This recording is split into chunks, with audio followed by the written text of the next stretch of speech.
that may be coming. Pray it doesn't. But as a nurse, I had to say, you know, that patient might stop breathing. Pray they don't. And are there things that I can do as a nurse to limit the amount of suffering that that patient's going to have? Are there things I can do as a governor to limit the amount of suffering that the people of the great state of Texas are going to endure if, in fact, we go through the Great Depression? If, in fact, we go through hyperinflation, what can Texas do? If we had leadership in Texas, what would it be doing to create a hedge of protection around this state to protect it from that tsunami that's coming? Or do we just sit here helpless? And I don't think Texans have ever sat here helpless. Right. No. So right away we started looking at the economy. It's the economy, stupid. It's the economy. Let's look at the economy. What can we do? And all of these years of political activism, I have heard and said, you got to get involved. This is the worst year. This is the worst it's ever been. You got to pay attention. You got to get involved. And every year it feels like that's true. And I voted for these guys. I helped elect Rick Perry. Even last time, I helped elect Rick Perry. And I helped elect Kay Hutchison, and I helped elect a lot of Republicans. And then they go to office and they lobby for statewide smoking bans and things that are just crazy.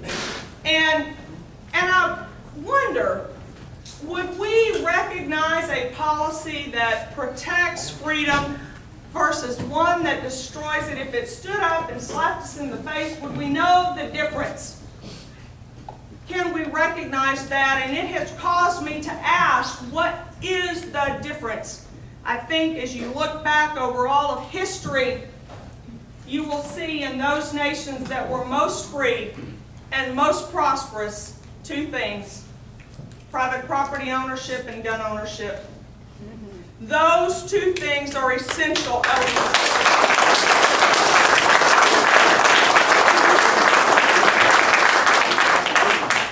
Boy, if that is true, if that's true, if those are the two things, the essential elements, without them man will not be free, he will be marching towards slavery. If that's true, and you believe that's true, you have to say we will not compromise on those two things.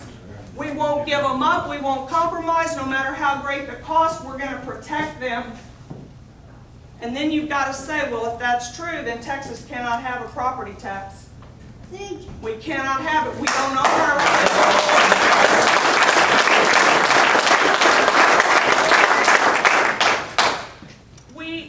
We are tenants in our own homes. That's the truth. We don't own anything. So don't compromise on that.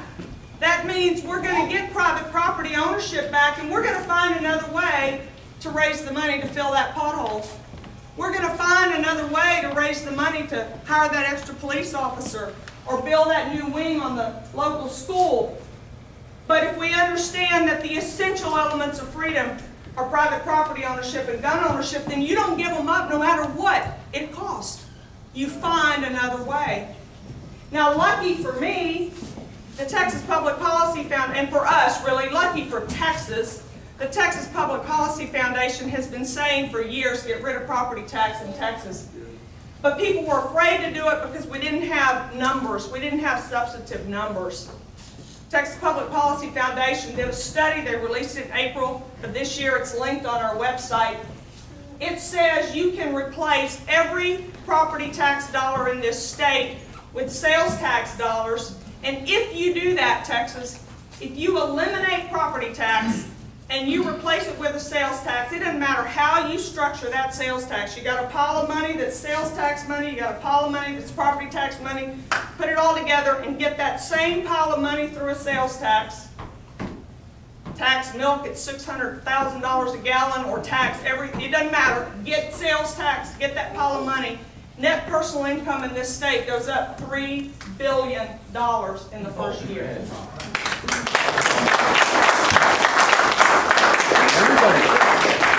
See, right right now, you write a property tax check straight to the government. When that tax money stays in your pocket and you spend it at the local restaurant, they hire another waitress and she goes somewhere else. And maybe some of you are pretty thrifty and you save some of it, and your bank has the capital that it needs to loan to a business like this that's rehabbing a building, and you get economic activity. The economists say every dollar you spend in the local economy gets spent 3 to 5 times before it ends up as a tax dollar.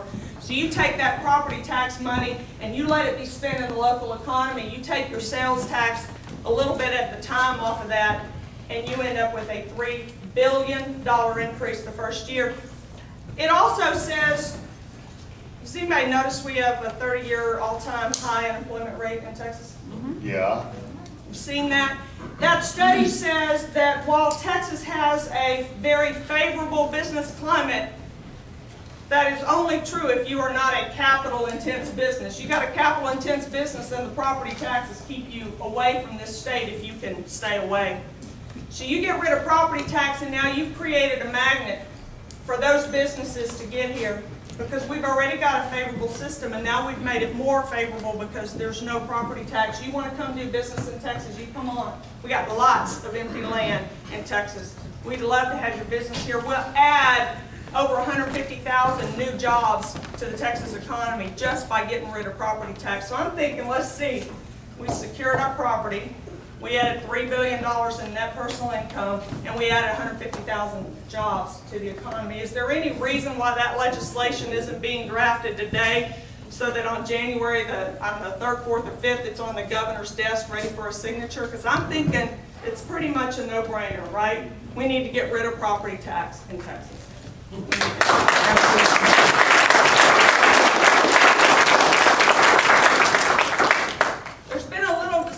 Since April, it seems. The governor just discovered the 10th Amendment. Some of us know it's been there for a couple hundred years. You know, that amendment says the federal government has very limited power, and those powers not given to the federal government are reserved to the people in the states. Thomas Jefferson said it is the unquestionable right of the states to determine when the federal government steps outside of its bounds. The unquestionable right. It's not Washington tapping us on the shoulder and saying, hey, by the way, we don't have any authority to do health care, but we're going to do it anyway. It's Texas that says, no, you're not. No, you're not. Not in our state.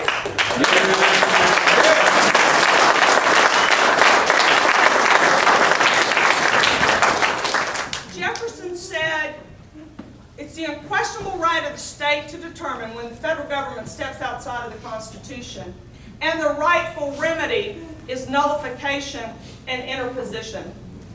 Our friends in Montana get that. They nullified Real ID several years ago. They nullified some federal gun legislation in this last legislative cycle in Montana. Anybody remember Texas nullifying anything?